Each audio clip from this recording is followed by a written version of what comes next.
बात करते हैं शहर लाहौर की, जहां महकमा बल्दियात की एक रिपोर्ट सामने आई है जिसमें लाहौर में 1000 से ज़ायद गैर कानूनी तामीरात का इंकशाफ किया गया है। इस खबर के अंदर खबर क्या है, इस खबर की तफसीलात बताने के लिए हमारे साथ मौजूद हैं हमारे नुमाइंदे फ़हीम अमीन। फ़हीम, खास तो एक रिपोर्ट आई है, ये क्या वाकई एक रिपोर्ट है या इससे ज़्यादा है, क्या कहेंगे आप? फरजाना, बहुत शुक्रिया आपका। आपको मैं बता दूं कि लाहौर शहर जो है ये दो हिस्सों में डिवाइड है। एक हिस्से का कंट्रोल जो है वो लाहौर डेवलपमेंट अथॉरिटी, जिसे उर्फ़ आम में LDA कहते हैं, और दूसरा हिस्सा जो है वो MCL के कंट्रोल में है। MCL का जो कंट्रोल है वहाँ पर महकमा बल्दियात की जानिब से 4 रिपोर्टें तैयार की गई हैं। पहली रिपोर्ट जो है वो साबिक निगरान वज़ीर बल्दियात आमिर मीर ने तैयार करवाई, जिसमें तकरीबन 300 के करीब गैर कानूनी इमारतों का इंकशाफ किया गया। उसके बाद सेक्रेटरी बल्दियात थे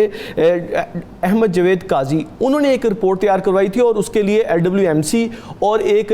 एक्सटर्नल सोर्स यूज़ किया गया था, जिसमें भी तकरीबन 300 के करीब जो है वो गैर कानूनी इमारतों का इंकशाफ हुआ। जबकि एक तीसरी रिपोर्ट जो है मौजूदा एडमिनिस्ट्रेटर जो हैं और DC लाहौर है उनकी जानिब से तैयार करवाई गई और उसमें भी तकरीबन 250 के करीब गैर कानूनी इमारतों का इंकशाफ हुआ। जबकि जो इन्फोर्समेंट इंस्पेक्टर्स हैं जिनकी जिम्मेदारी है कि उन्होंने गैर कानूनी इमारतों को गिराना है, उसको कंट्रोल करना है, उसको बनने नहीं देना, उनकी जानिब से भी एक रिपोर्ट सामने आई जिसमें तकरीबन 235 के करीब जो हैं वो गैर कानूनी इमारतों का इंकशाफ हुआ। अब मसला ये है कि ये जिन लोगों ने इसको गिराना है, उनको रोकना है, उनसे रेवेन्यू इकट्ठा करना है, वो सिर्फ रिपोर्टें बना रहे हैं। अब ये जो गैर कानूनी इमारतें हैं, गैर कानूनी प्लाजे हैं, गैर कानूनी फैक्ट्रियाँ हैं, ये जहाँ पर बन रही हैं, इससे ना सिर्फ अरबों रुपए का नुकसान हो रहा है। जैसे कि शाह आलम मार्केट में प्लाजे बन रहे हैं गैर कानूनी तौर पर, जिसमें इस रिपोर्ट में इंकशाफ किया गया है कि शाह आलम मार्केट, मिस्री शाह, GT रोड,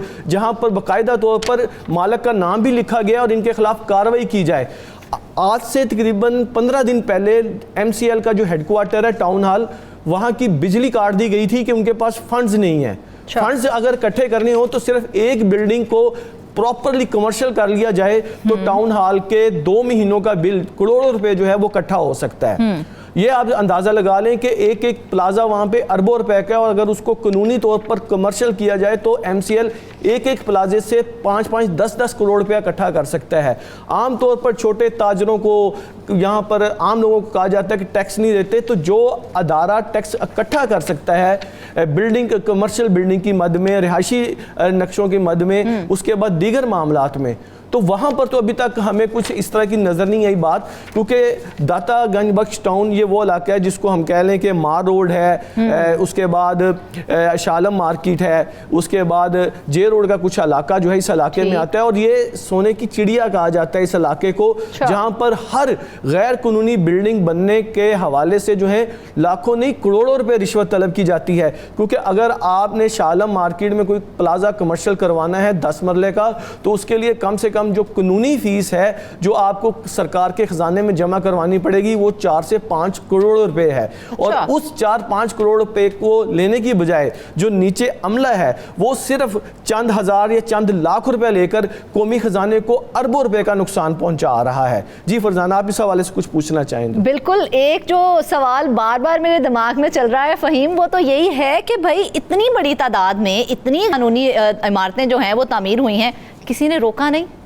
अच्छा, रोकने की बात सुन लें कि ये मेरे पास नोटिस हैं, एंटी करप्शन ने जितने भी इंस्पेक्टर्स हैं इनको नोटिस जारी किए हैं। तकरीबन एक एक इंस्पेक्टर को 20-20, 30-30 गैर कानूनी बिल्डिंग्स की निशानदेही के साथ नोटिस जारी किए गए हैं, लेकिन उनकी जानिब से अभी तक ना तो कोई इसका जवाब दिया गया है। जबकि इसके लिए एक जो तरीका अपनाया जा रहा है वो क्या है, एक जब भी कोई गैर कानूनी इमारत बनाई जाती है तो उसके ऊपर अगर कोई सरकार इस पर नोटिस लेती है तो अफसरान बाला उसकी इंक्वायरी का हुक्म देते हैं। तो वो जो इंक्वायरी करने के लिए जो DG इंस्पेक्शन सेल है उनको एक इंक्वायरी रिपोर्ट भिजवाई जाती है कि ये गैर कानूनी बिल्डिंग बन रही है, इस पर एक्शन लिया जाए। वो एक्शन लेने के लिए जो फाइल तैयार की जाती है उस फाइल को दबा लिया जाता है और वो फाइल तब तक दबी रहती है वहां पर उस ऑफिस में जब तक वो बिल्डिंग, वो प्लाजा, वो इमारत, वो फैक्ट्री मुकम्मल नहीं हो जाती। वो 4-6 माह में वो फैक्ट्री मुकम्मल हो जाती है, सारा कुछ वहां पर आ जाता है और इंक्वायरी जो है वो बाद में जब शुरू होती है तो वहां पर कसीरों मंजिला बिल्डिंग्स बनी होती हैं, सरकार को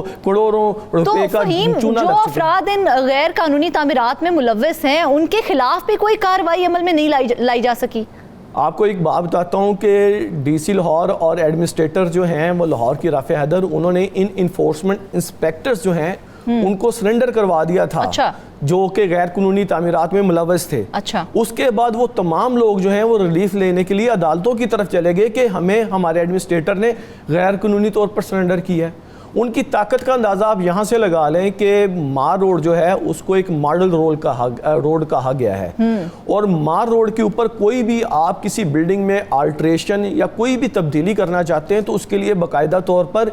چیف سیکرٹری پنجاب کی اجازت کی ضرورت ہوتی ہے۔ بالکل۔ اور مار روڈ پر ایک غلام رسول بلڈنگ کے نام سے ایک تاریخی عمارت ہے، اس کے اندر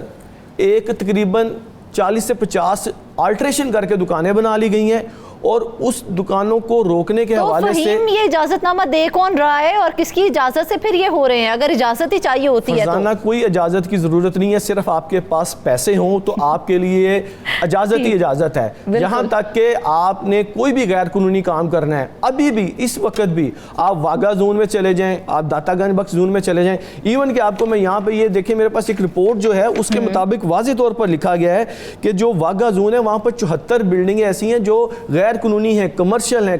غیر قانونی فیکٹری ہیں۔ اور اس کا سب سے بڑا نقصان کیا ہے؟ یہ جہاں پر اربوں روپے کا نقصان سرکار کو ہوتا ہے، وہیں جب کسی رہائشی علاقے میں کوئی غیر قانونی بلڈنگ بنتی ہیں، غیر قانونی اپارٹمنٹ بنتے ہیں، تو وہاں پر پھر سیوریج کے مسائل جنم لیتے ہیں، وہاں پر پھر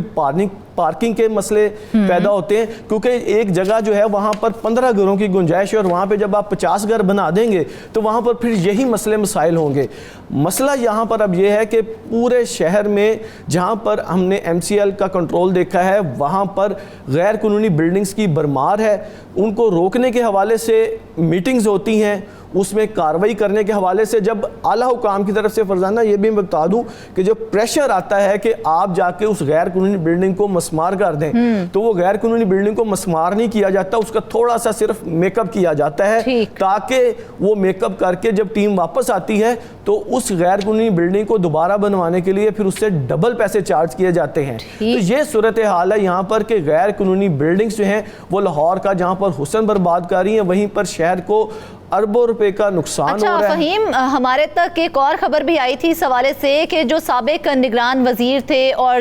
جو دیگر ذمہ داران تھے ان کے حوالے سے نا باقاعدہ غیر قانونی تعمیرات کے لیے رپورٹس تیار کی گئی تھیں، وہ تیار تو کر لی گئی تھیں، تو ان کے دور میں کوئی کارروائی کیوں نہیں کی گئی؟ اچھا، میں آپ کو بتاؤں کہ یہ جو آپ کو ایک نوٹس جو ہے، یہ میں آپ کو بتا رہا ہوں کہ یہ 23/2/2024 کو ایک نوٹس جو ہے یہ جاری کیا گیا ہے۔ یہی جو رپورٹ عامر میر صاحب کو نگران جو وزیر بلدیات تھے ان کو پیش کی گئی تھی، اس رپورٹ کو جب سابق سیکرٹری بلدیات کی جانب سے تیار کر کے ان کے سامنے رکھا گیا